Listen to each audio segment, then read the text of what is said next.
Welcome to my channel today, and I appreciate the attention you are giving to my YouTube channel. This channel is a platform dedicated to simplifying research methods, statistics, and data analysis for students, scientists, and professionals. Today, I'll be diving into aquaculture. In aquaculture research, one of the most important goals is to understand how dietary nutrients influence fish growth.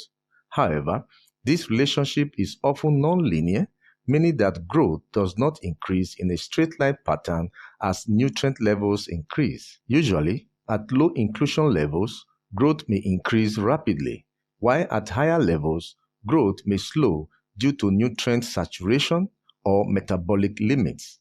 Mapping this trend requires a powerful statistical technique designed to model such complex biological relationships.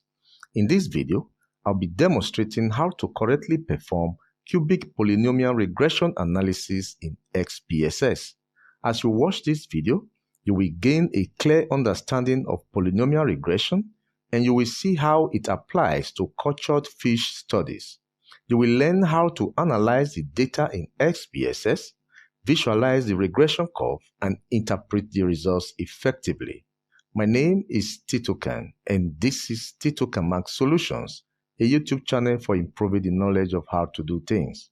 Now, what is cubic polynomial regression analysis? Cubic polynomial regression analysis is a statistical method used to model nonlinear relationships by fitting a third-degree polynomial equation that allows the response curve to change direction and capture complex patterns such as rapid increases, plateaus, and declines within the data.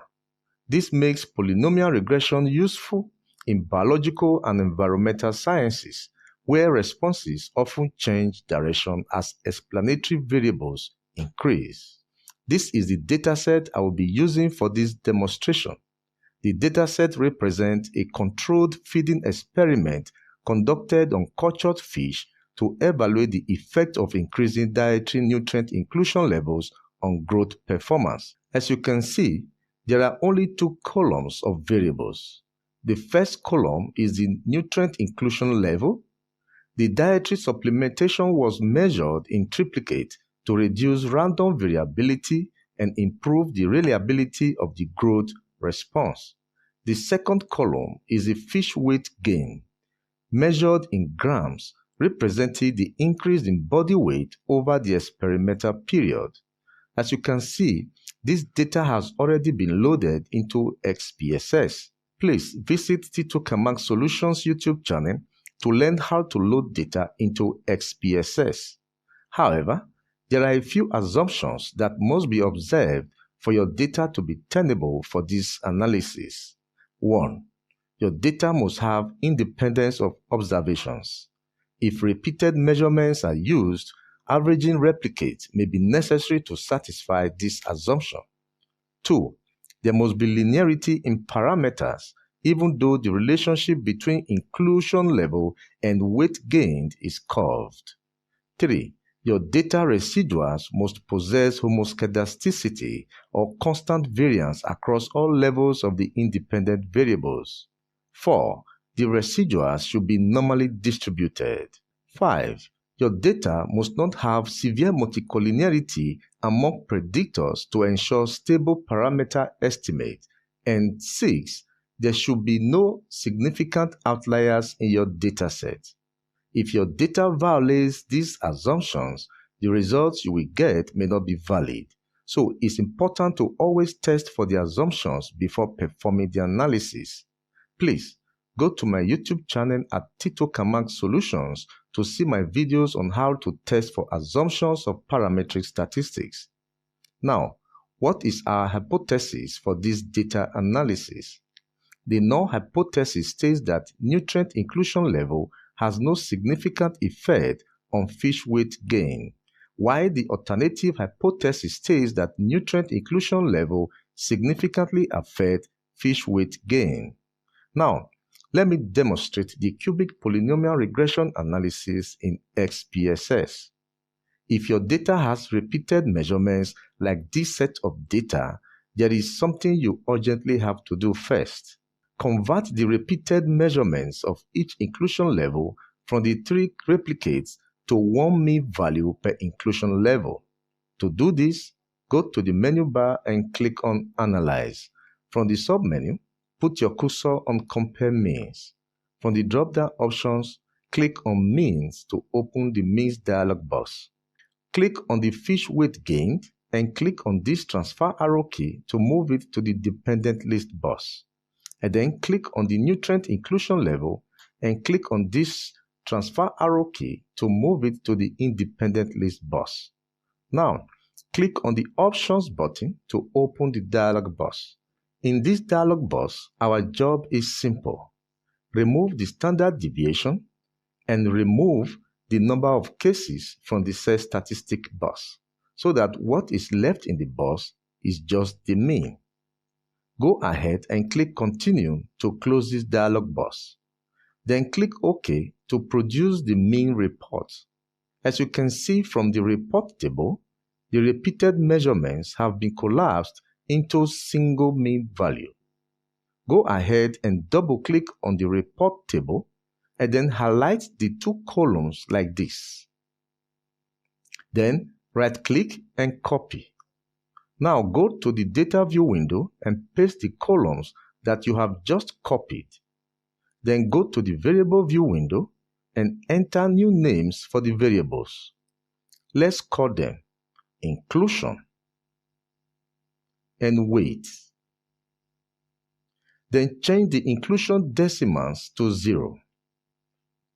And then go to Measure column and choose Nominal for inclusion and Scale for weight. Then click on Save to save the newly added data and return to the Data View page. Now, using inclusion and weight as 2 new variables, we can now go ahead to perform the cubic polynomial regression model. To do that, go to the menu bar and click on Analyze. From the submenu, put your cursor on Regression. And from the drop-down options, click on Curve Estimate to open the dialog box.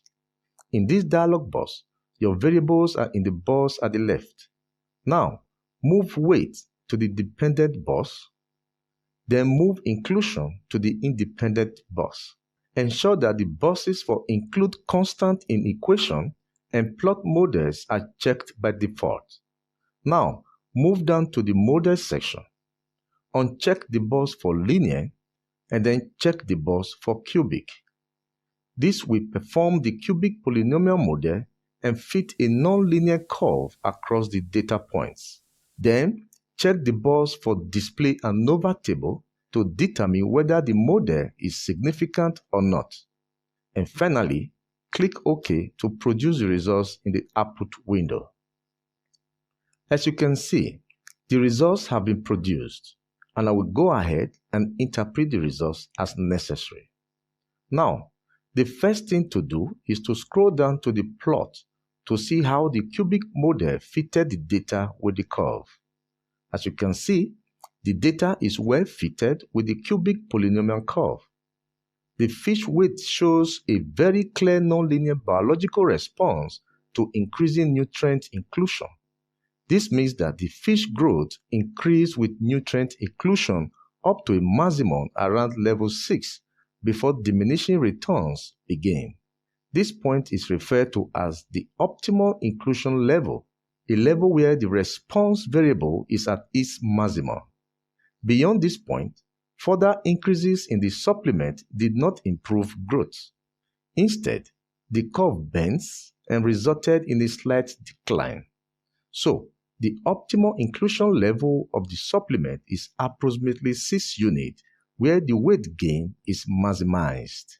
Now, let's return to interpret the results table by table. The model summary table here indicates an excellent fit of the cubic polynomial regression model. The arrow, which describes the Pearson's correlation between the variables, is 0.993, showing a near-perfect relationship between the observed and predicted fish weight gain. The arrow square, which describes the amount of variance explained, is 0.985, indicating that 98.5% of the variation in weight gained is explained by nutrient inclusion level, while the adjusted R-square is 0.978, confirming the validity of the strong fit remaining even after accounting for the polynomial terms. The ANOVA results shows that the cubic regression model has a p-value of 0.000, indicating that the model is highly statistically significant. This means that the nutrient inclusion level, when considered through the cubic polynomial terms, has a significant overall effect on fish weight gained. This indicates that the model performs much better than a model with no predators. In the coefficient table, you are advised to concentrate only on the unstandardized coefficient B column and the p-value column designated as Xig. As you can see, for the linear term, inclusion is 5.194, a positive value, and has a p-value of 0.004. This shows that increasing nutrient inclusion initially leads to a significant increase in fish weight gain. For the quadratic term, inclusion square is 0.003 and is negligible. It has a p-value of 0.994, which is not significant. This means that a simple parabolic relationship is insufficient for this type of analysis. But for the cubic term, inclusion cube is minus 0.036. The value is negative with a non-individually significant p-value of 0.163, which introduces the curvature needed to capture the biological pattern of growth leveling off and declining at higher inclusion levels. The unstandardized coefficient B for the constant term is 59.198 with a p-value of 0.000, which is statistically significant. This constant term represents baseline growth when no supplement is added. Therefore, the cubic polynomial regression model is statistically robust and biologically meaningful for this study.